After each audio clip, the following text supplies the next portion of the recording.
मनुष्य यदि प्रयत्न करे तो अपनी ज़िंदगी को आनंदपूर्ण बना सकता है। उसकी ज़िंदगी में सुगंध आ सकती है। जीवन रूपी बगिया में फूल ही फूल खिल सकते हैं। थोड़े से प्रयास की आवश्यकता है और जीवन की जो वीणा है वो पूरी तरह से सध सकती है। जैसे कोई व्यक्ति अपने घर में किसी वीणा को रखे हो, बहुत साल से वीणा पड़ी हुई हो, उस पर धूल पड़ गई, उस पर जाले लग गए, कोने में पड़ी हुई है, किसी का ध्यान भी नहीं है। एक दिन परिवार के किसी सदस्य का ध्यान गया, उसके मन में विचार आया कि मुझे एक महान संगीतज्ञ बनना है, मुझे इस वीणा को बजाना है। तो वो उसके पास जाता है, जैसी स्थिति में रखी है उसी स्थिति में उसे पकड़ता है और उसके तारों को छेड़ना शुरू करता है। परंतु वो कितना भी प्रयास करे, शुद्ध संगीत उत्पन्न हो नहीं पाता। जैसी स्थिति में थी उस स्थिति में शुद्ध संगीत नहीं उत्पन्न हो पाता, बल्कि ज़्यादा खिलवाड़ करने से वो वीणा टूट भी सकती है। यदि हम चाहते हैं कि उससे शुद्ध संगीत उत्पन्न हो तो सबसे पहले उस वीणा को स्वच्छ करना पड़ेगा, साफ करना पड़ेगा, उसके तारों को बदलना पड़ेगा। जब तक हम तारों को नहीं बदलेंगे, उसके स्वरों को नहीं मिलाएंगे, उसे ट्यून नहीं करेंगे, तब तक शुद्ध संगीत उत्पन्न नहीं होता है। हम देखते हैं जो क्लासिकल सिंगर्स होते हैं, जो शास्त्रीय संगीत में पारंगत होते हैं, एक्सपर्ट होते हैं, वो साज को बैठाने में, उसकी ट्यूनिंग बैठाने में, स्वरों को मिलाने में घंटों लगा देते हैं। तब जाकर फिर उनका कॉन्सर्ट स्टार्ट होता है। फिर जाकर वह उस मधुर संगीत को बजाते हैं जिस मधुर संगीत को सब सुनना चाहते हैं। ऐसे ही हमारी जो अंतर्वीणा है, हमारा जो अंतःकरण है, वो भी बहुत बहुत समय से, अनादिकाल से उपेक्षित पड़ा हुआ है। उस पर बहुत सारी धूल पड़ चुकी है, बिल्कुल स्वच्छ नहीं है। उसको स्वच्छ करना पड़ेगा। उसके जो तार हैं, उसके मन को बदलना पड़ेगा। जब तक हम अपने आप को बदलेंगे नहीं, अपने आप को साफ नहीं करेंगे, अपने आप को स्वच्छ नहीं करेंगे, अपने अंदर परिवर्तन नहीं लेकर आएंगे, जब तक ये चेंजेस नहीं आएंगे, तब तक हमारी ज़िंदगी में आनंद भी नहीं आएगा। हम वास्तविकता में आनंद को चाहते हैं तो उसके लिए सबसे पहले अपने आप को अंदर से चेंज करना शुरू कीजिए। गीता में भगवान कहते हैं कि व्यक्ति को अपना उद्धार स्वयं करना चाहिए। तो अपना उद्धार कैसे किया जाता है, अपने आत्मबल की वृद्धि कैसे की जाती है, तो उसके लिए सबसे पहले हम समझें पंचकोशों को। हम जानते हैं कि एक तो शरीर है हमारा जो बाहर से दिखता है, परंतु उसके भीतर होता है प्राणमय कोश। प्राणमय कोश के बाद होता है मनोमय कोश और फिर होता है विज्ञानमय यानी कि बुद्धि का कोश। फिर इसके बाद आनंदमय कोश आता है। तो ये 5 लेयर्स ऑफ एग्जिस्टेंस है जिस पर हमें वर्क करना होता है। अगर कोई व्यक्ति आनंद चाहता है तो सबसे पहले अपनी सभी लेयर्स को शुद्ध करना पड़ेगा। यानी शुरुआत कैसे की जाए? शुरुआत करनी है अपने शरीर को ठीक करने से।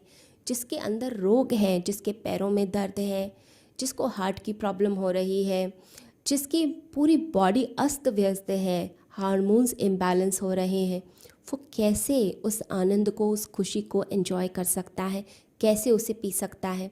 तो जो योगी होता है वो सबसे पहले तो शरीर को ठीक कर लेता है। अगर कोई रोग भी हो तो आसन करके, अच्छा आहार लेकर, आयुर्वेद के सहारे से अपने आप को ठीक करेगा। तो अपने शरीर की वीणा को ठीक करता है। उसके बाद फिर अपने प्राणमय कोश यानी कि प्राणायाम के अभ्यास के द्वारा प्राणों की साधना करता है। तो प्राण साधना करने से हमारे जो प्राण हैं वो एक्सपैंड करते हैं, यानी फैलते हैं और पूरे शरीर में ऊर्जा का संचार होता है। एक एक सेल के ऊपर इस ऊर्जा का प्रभाव पड़ता है। हमारे जो सेल्स होते हैं वो बहुत सेंसिटिव होते हैं। अगर हम थोड़ा सा भी प्रयोग करते हैं, चाहे वो एक्सरसाइज के द्वारा हो, प्राणायाम के द्वारा हो, वो रिस्पॉन्ड करते हैं, वो हैप्पी होते हैं और अंदर उनकी जो फंक्शनिंग है वो भी बहुत अच्छी होने लग जाती है। तो वो अपने प्राण पर काम करता है अपने विचारों पर, अपने मन और बुद्धि को ठिकाने पर लगाता है। मन अच्छे विचार उत्पन्न करे और बुद्धि सही दिशा में चले, तब उसकी ज़िंदगी आनंद में होनी शुरू होती है। वो जानता है कि आत्मा राजा है, तो उसे अपने राज्य को स्थापित करना है। तो राज्य को स्थापित कैसे करेगा? जब अपनी इन लेयर्स पर पूरा कंट्रोल होगा। आत्मा की ताकत से ही ये शरीर चलता है, ये मन चलता है, ये प्राण चलते हैं। अगर आत्मा पावर ना दे, ये मन ज़रा सा भी हिल नहीं सकता। हमारा मन चलता है, उसे नहीं पता कि वो पावर आत्मा से ले रहा है, परंतु आत्मा ही ताकत देती है। तो हर सिचुएशन में अपनी इनर पावर, अपने आत्मबल को बढ़ाने की कोशिश कि मेरा आत्मबल बढ़े, मेरी इनर पावर बढ़े, मेरी स्ट्रेंथ बढ़े। हम बाहर के प्रॉफिट पे ध्यान देते हैं, बाहर की वस्तुओं पर ध्यान देते हैं कि धन मिल जाए, बड़ा मकान मिल जाए, चीज़ें मिल जाएं, बाहर का प्रॉफिट हो। लेकिन अंदर जो प्रॉफिट है, अंदर की जो वृद्धि है, अंदर की समृद्धि है, अंदर की प्रॉस्पेरिटी है, उस पर किसका ध्यान है? जिसने आनंद की खोज स्टार्ट कर दी, जिसने आनंद की तरफ चलना शुरू करा, वो सबसे पहले अपनी आत्मा को देखता है कि मैं किसी भी सिचुएशन में हूँ, ज़िंदगी मेरा इम्तिहान ले रही है, टेस्ट ले रही है। अब उस टेस्ट में मुझे पास होना है। हर क्षण टेस्ट लेती है लाइफ, और आपको पास होना होता है। जैसे आप पास करते हैं, हम नेक्स्ट लेवल पर पहुंच जाते हैं, फिर वो एग्ज़ाम पास करते हैं, फिर उसके बाद हायर लेवल पर। तो योगी क्या करते हैं? अपनी चेतना को उच्च स्तर पर ले जाने का प्रयास करते हैं। तो वो जो प्रैक्टिस कर रहे हैं, चाहे वो शरीर पर प्रयोग है, मन पर प्रयोग है, चाहे बुद्धि पर प्रयोग है, आत्मा पर प्रयोग है, चाहे साधना करते हैं, वो सब क्यों? अपनी चेतना को एक हायर लेवल पर ले जाने के लिए। तो जब हम एक हायर लेवल ऑफ कॉन्शियसनेस में पहुंच जाते हैं, तो हमारा व्यक्तित्व ही बदलने लगता है। तो ज़िंदगी में एक एक क्षण का उपयोग करना है, और एक एक क्षण में ये देखना है कि क्या मेरे अंदर का प्रेम कम हुआ या प्रेम मेरा ज़्यादा बढ़ा। हर सिचुएशन में चेक कर लीजिए। अब जैसे कोई स्थिति आती है, आप अंदर से बेचैन हो रहे हैं, आपको मीटिंग पे जाना है और आपका ड्राइवर लेट हो गया है। अब आपको अंदर से बेचैनी हुई, तो जब बेचैनी होती है तो क्या होता है? आपका आत्मबल गिरने लग गया, बैटरी आत्मा की कमज़ोर होने लगी, आपने उसको डांट दिया। अब उसको हमने डांट तो दिया और हम अंदर मीटिंग में भी चले गए। अब वो व्यक्ति जो खाली बैठा है, वो जो 2 घंटे बाहर खाली बैठेगा, वो क्या सोचेगा? वो आपके लिए नेगेटिव ही सोचेगा। वो ये सोचेगा, मैंने इतने साल इनके साथ काम किया, इन्होंने एक बार भी नहीं पूछा कि आज मैं लेट क्यों हुआ, मेरे घर की कोई प्रॉब्लम थी, लेकिन इन्होंने पूछा ही नहीं मेरे बारे में। तो वो नेगेटिव सोचने लग जाता है। वो आपके बारे में गलत बोलेगा भी, 4-5 आसपास के लोगों से गलत बात करेगा, और वो सब लोग भी आपके लिए गलत सोचना शुरू कर देंगे। फिर वो अपने घर जाएगा, 10 जगह फ़ोन भी मिलाएगा कि कहीं और जॉब है, मुझे नौकरी मिल सकती है। वो आपके साथ रहना भी नहीं चाहता है अब, क्योंकि उसके मन ने उस चीज़ को पकड़ लिया। फिर अपनी पत्नी को भी डांट देगा।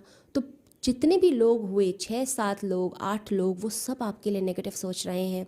तो आपको जो वाइब्रेशन मिल रही है, आपको जो एनर्जी मिल रही है, वो भी आपको नेगेटिव मिलने लग गई है। हमें ये देखना है कि कोई भी ऐसी बात आती है जिसमें हमें लगता है कि अब हमें क्रोध करना पड़ेगा, उस सिचुएशन को संभाल लीजिए। अपने आप को ये बोलिए कि मुझे उस समय अपने आप को बैलेंस में लेकर आना है और प्यार से चीज़ को समझाने की कोशिश करनी है। हर चीज़ को हैंडल करने के 2 तरीके हैं, एक होता है पॉजिटिव और एक होता है नेगेटिव। हम चाहें तो पॉजिटिव तरीका अपनाएं और हम चाहें तो नेगेटिव तरीका अपनाएं। तो कोशिश कीजिए पॉजिटिव तरीका अपनाने की, प्यार से सावधानी दे दीजिए, प्यार से समझाइए और प्यार से डिसिप्लिन में लेके आइए। इससे आपके अंदर की प्रेम की वृद्धि होगी, नहीं तो आपकी बैटरी और ज़्यादा डाउन होगी, आत्मबल और कमज़ोर होगा। आज के समय में लोग चीज़ों को क्यों पकड़ते हैं? क्योंकि इनर पावर कम है। कोई किसी को डांट देता है तो इतनी जल्दी क्यों हम बुरा मान के बैठते हैं? क्योंकि अंदर की शक्ति कम है हमारी।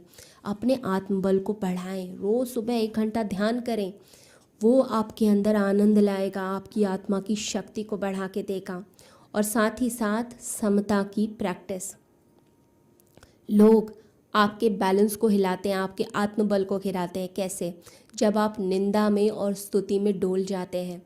लोग जब बुराई करते हैं तो आपको बुरा लगता है, लोग अच्छाई करते हैं तो आप बहक जाते हैं।